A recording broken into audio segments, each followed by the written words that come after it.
دوسری درخواست یہ ہے کہ ذی الحجہ کا مہینہ آ رہا ہے، ذی الحجہ کا چاند چند دن میں نظر آ جائے گا، ذی الحجہ کا مہینہ شروع ہو جائے گا۔ ذی الحجہ کے جو شروع کے 10 دن ہیں نا، عید الاضحیٰ تک جو 10 راتیں ہیں، 10 راتیں، جس رات ذی الحجہ کا چاند نظر آئے گا وہ پہلی رات ہو جائے گی، اور 10ویں رات بنے گی عید کی رات، 10 ذی الحجہ کی رات، عید کی رات۔ یہ جو 10 راتیں ہیں نا، 10 راتیں، ہمارے نبی کا ارشاد ہے پورے سال میں کوئی نیکی کا کام کرنا اللہ کو اتنا پسند نہیں ہے جتنا نیکی کا کام کرنا ان ایام میں اللہ کو پسند ہے۔ ان ایام میں کوئی سی بھی نیکی کرنا اللہ کو اتنی محبوب ہے، اتنی محبوب ہے، اتنی محبوب ہے کہ پورا سال نیکی کا وہ درجہ حاصل نہیں ہوگا جو ان 10 ایام میں حاصل ہوگا۔ صحابہ کرام نے پوچھا ولل جہاد یا رسول اللہ، یا رسول اللہ اللہ کے راستے میں جہاد کرنا بھی؟ فرمایا نہیں، اللہ کے راستے میں جہاد بھی اگر ان 10 دنوں کے علاوہ اور دنوں میں کیا ہے تو اس دن کی نیکی کے برابر وہ جہاد بھی نہیں ہو سکتا۔ یہ 10 دن جنت بنانے کے دن ہیں، یہ 10 دن اللہ کو راضی کرنے کے دن ہیں، یہ 10 دن اللہ اور اس کے نبی کے قریب ہونے کے دن ہیں۔ لہٰذا ان ایام میں ہمیں اس کی کوشش کرنی ہے کہ زیادہ سے زیادہ قرآن پڑھیں، نفل پڑھیں، درود پڑھیں، اللہ کو راضی کرنے والے کام کریں، صدقہ خیرات کریں۔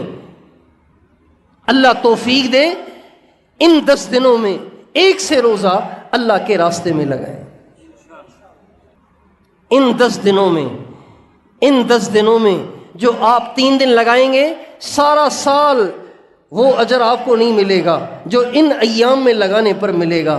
کون کون ان 10 ایام میں ایک سے روزہ لگائیں گے؟ ماشاءاللہ، سارا سال یہ اجر نہیں ملے گا، سارا سال نہیں ملے گا، اگلے سال پتہ نہیں کسی کو یہ عشرہ ملتا ہے یا نہیں ملتا۔ اور ان ایام میں روزے بھی رکھنے چاہیے، ان ایام میں روزے بھی رکھنے چاہیے، خاص طور پہ 9 ذی الحجہ کا روزہ تو واہ بڑا زبردست ہے، اگلے سال کے گناہ بھی معاف، پچھلے سال کے گناہ بھی معاف 9 ذی الحجہ کے روزے کے۔ تو ان ایام میں روزہ رکھنے کی بھی کوشش کریں، اور جب ذی الحجہ کا چاند نظر آ جائے تو پھر اپنے بال اور ناخن نہیں کاٹنے چاہیے عید الاضحیٰ تک، خاص طور پر جو لوگ قربانی کریں گے ان کو نہیں کاٹنے چاہیے۔ اور بہت سے لوگ سمجھتے ہیں کہ یہ جو قربانی ہے نا یہ واجب کفایہ ہے، سارے گھر کی طرف سے ایک بکری ذبح ہو جائے تو کافی ہے، بیوی بچے ماں باپ سب کی طرف سے ایک بڑے جانور میں حصہ یا ایک بکری، نہیں بھائی ایسے نہیں ہے، ہر آدمی کی طرف سے الگ قربانی ہے، بیوی پر قربانی الگ ہے، خاوند پہ قربانی الگ ہے، اگر بیوی کے پاس تھوڑا سا زیور بھی ہے نا اس پہ بھی قربانی لازمی ہے۔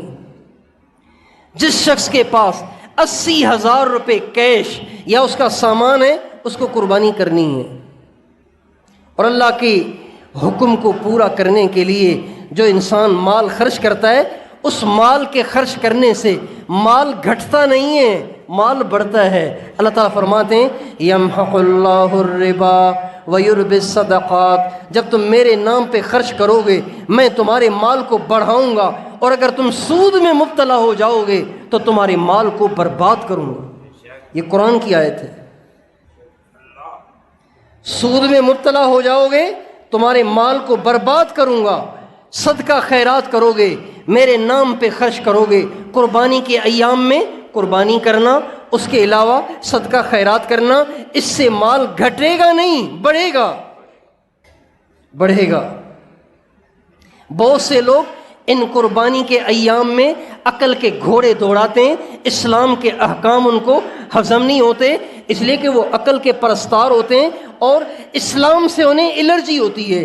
ہر اسلام کے حکم میں سے کیڑے نکالنا ان کی گندی عادت بن جاتی ہے. لہٰذا جب قربانی کے ایام قریب آئیں گے تو بہت سے لبرل قسم کے لوگوں کے میسیجز آپ واٹس ایپ پہ پڑھیں گے کہ بھائی اتنے جانور ذبح کر کے کرو گے کیا؟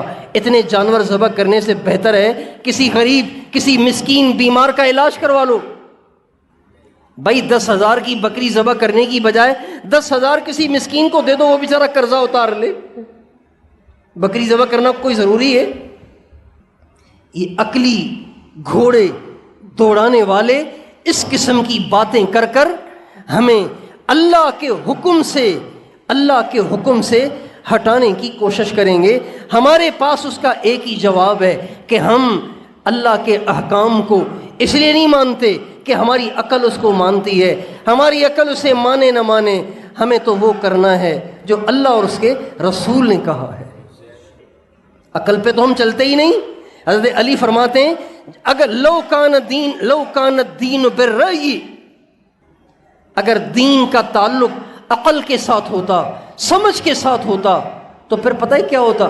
اگر دین کا تعلق عقل کے ساتھ ہوتا تو یہ جو چمڑے کے موزے پہنتے ہیں نا، چمڑے کے موزے، وضو کر کے موزے پہن لیتے ہیں، پھر وضو ٹوٹ جائے تو سارا وضو کر کے پاؤں نہیں دھوتے، پاؤں کے اوپر مسح کر لیتے ہیں اور مسح کرتے ہیں موزوں کے اوپر. تو حضرت علی فرماتے ہیں اگر دین کا تعلق عقل کے ساتھ ہوتا تو موزے کے اوپر نہیں، موزے کے نیچے مسح ہونا چاہیے، اس لیے کہ میلا حصہ تو نیچے کا ہوتا ہے، اوپر کا تھوڑی ہوتا ہے.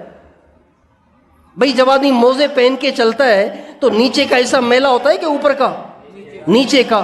تو اگر عقل سے دین کا تعلق عقل کے ساتھ ہوتا، دین کا دار و مدار عقل پہ ہوتا تو نیچے سے مسح کرنا چاہیے نا. مٹی تو نیچے لگی ہے، اوپر تو لگی نہیں، لیکن اوپر مسح کرنا یہ اس بات کی دلیل ہے کہ ہم عقل کے پرستار نہیں ہیں، ہم تو اللہ کے پرستار ہیں.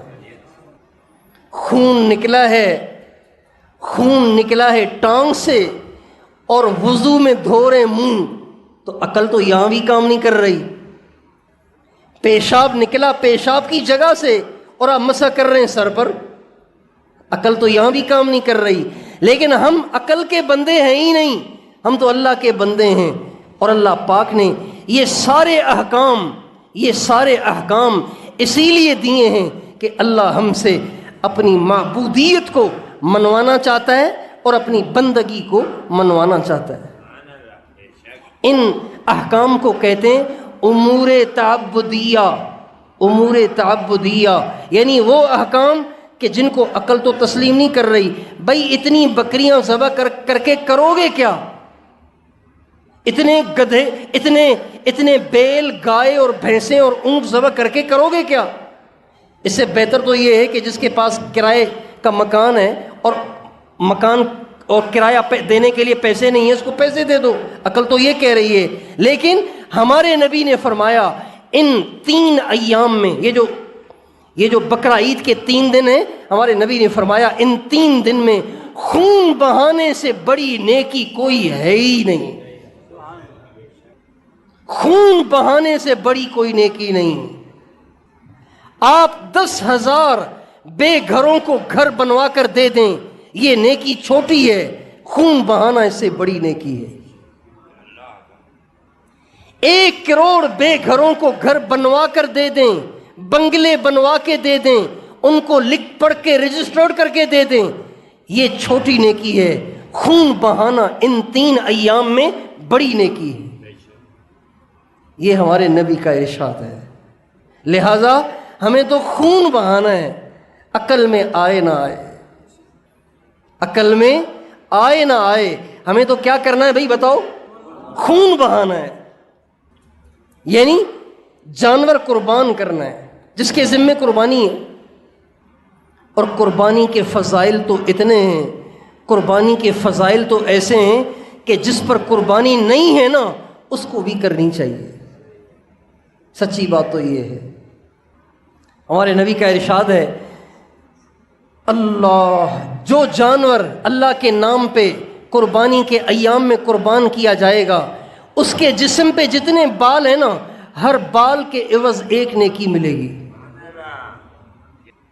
صحابہ نے کہا فصوف یا رسول اللہ، یا رسول اللہ اگر اون والا جانور ذبح کیا جائے تو؟ چونکہ بکری کے جسم پہ بال تھوڑے ہوتے ہیں، اور جو جانور اون والا ہو جیسے مینڈھا ہے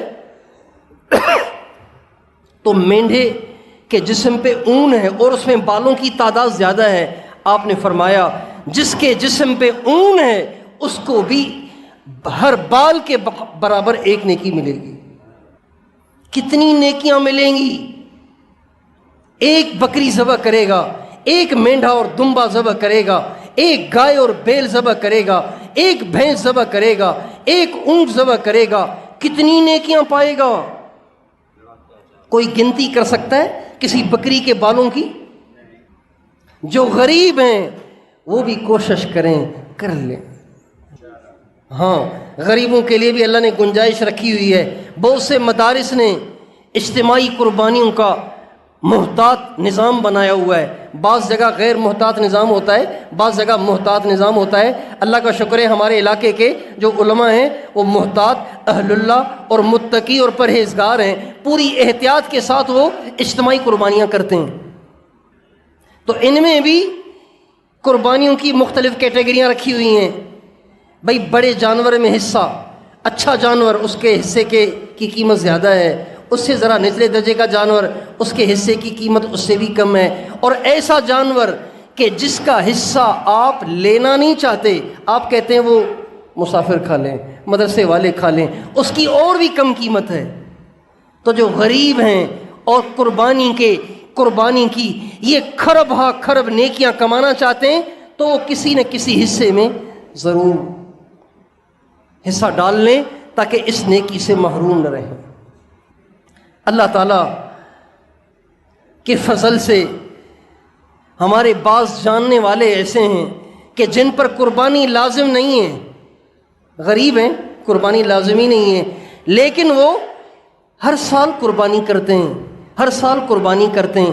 جب ان سے پوچھا گیا تو کہنے لگے اپنی طرف سے تو قربانی کرنا میرے اوپر لازم نہیں ہے، لیکن میں ہر سال قربانی کرتا ضرور ہوں۔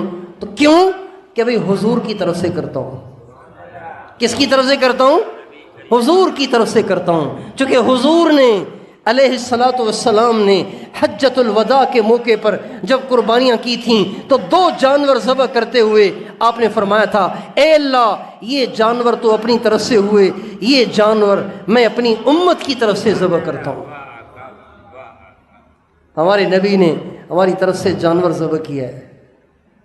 اب جو مسلمان ساری زندگی قربانی نہ کر سکا، گنجائش ہی نہیں، وہ بھی کل قیامت کے دن قربانی والے اجر سے محروم نہیں ہوگا، اس لیے کہ حضور نے تو کی ہے نا۔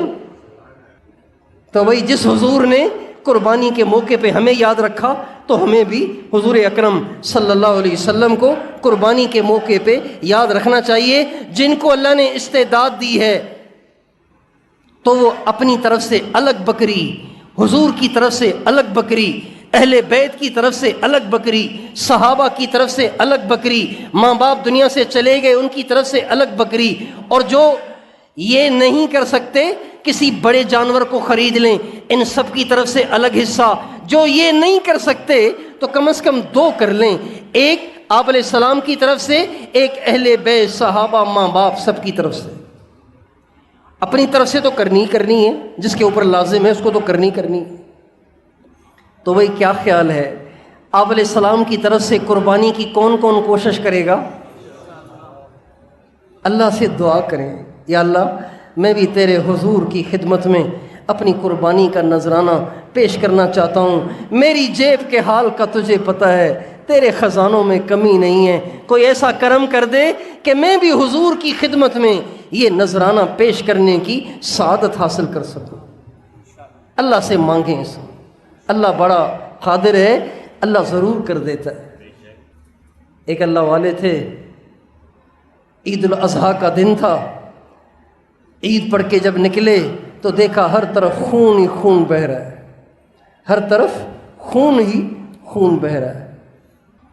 جانور ذبح کر رہے تھے لوگ، تو آسمان کی طرف نگاہ اٹھا کے کہنے لگے اے اللہ اے اللہ کوئی بکری کو ذبح کر کے آج تیرا قرب حاصل کر رہا ہے، کوئی دمبے کو ذبح کر کے آج تیرا قرب حاصل کر رہا ہے، کوئی گائے بیل کو ذبح کر کے آج تیرا قرب حاصل کر رہا ہے۔ اے اللہ کوئی اونٹ کو نہر کر کے آج تیرا قرب حاصل کر رہا ہے۔ اے اللہ میرے حال کا تجھے پتہ ہے، میرے پاس اپنی گردن اپنی جان کے سوا کچھ نہیں ہے، یہ کہہ کر دھڑام سے گرے اور فوت ہو گئے، اپنی جان کو قربان کر دیا اللہ کی محبت۔ اور عید الاضحیٰ کے دن جب جانور ذبح ہوں تو ان کو ذبح ہوتے وقت دیکھ کے یہ ضرور سوچیں کہ یا اللہ تیرے ایک حکم پہ ان جانوروں نے اپنی گردنیں کسائیوں کے حوالے کر دیں، میں تو تیری 5 وقت نماز بھی نہ نبھا سکا، مجھے معاف کر دے۔ مجھ سے تو یہ بکریاں اور مینڈھے اور بیل اور اونٹ اچھے ہوئے جنہوں نے اپنا خون بہا دیا تیرے حکم پہ۔ اللہ نے ان کو تابع کیا ہے نا، ورنہ بیل کو پکڑنا کوئی آسان ہے؟ اللہ سورہ یاسین میں کہتے ہیں وَذَلَّلْنَاهَا لَكُمْ فَمِنْهَا رَكُوبُهُمْ وَمِنْهَا تَأْكُلُونَ، ہم نے ان کو تمہارے تابع کیا ہے، ورنہ اونٹ کسی کو قابو دیتا؟ بیل بھینس کسی کو قابو دیتی؟ اللہ کا حکم ہے، ذبح ہو گئے۔ اور پھر ان جانوروں کی گردنوں سے خون کے فوارے چھوٹتے دیکھ کر اپنے آپ کو ملامت کر کے اللہ کی اطاعت والی زندگی کا عزم اور نیت کریں۔ عید الاضحیٰ والے دن کہہ رہا ہوں، جب جانوروں کے گردنوں سے، ان کے گلوں سے، ان کے نرخرے سے خون کے فوارے چھوٹ رہے ہوں تو اس دن اپنے نفس، اپنی ذات کو ملامت کر کے اللہ کی اطاعت میں زندگی گزارنے کا عزم کریں کہ ارے ان جانوروں نے تو گردنیں کٹوا دیں اور اپنے آپ کو ذبح کروا دیا اللہ کے ایک حکم پر، اور تجھ سے 5 وقت کی نماز بھی نہ ہو سکی تو ان جانوروں سے بھی گیا گزرا ہوا۔ ہائے میرے رب، میں تو اس بکری جیسا بھی نہ ہوا کہ یہ تیری محبت میں قربان ہو گئی، اور میں نے فجر میں اٹھ کے تیرے سامنے اپنی گردن کو کٹوانا کیا، جھکا بھی نہ سکا۔ تیار ہیں انشاءاللہ؟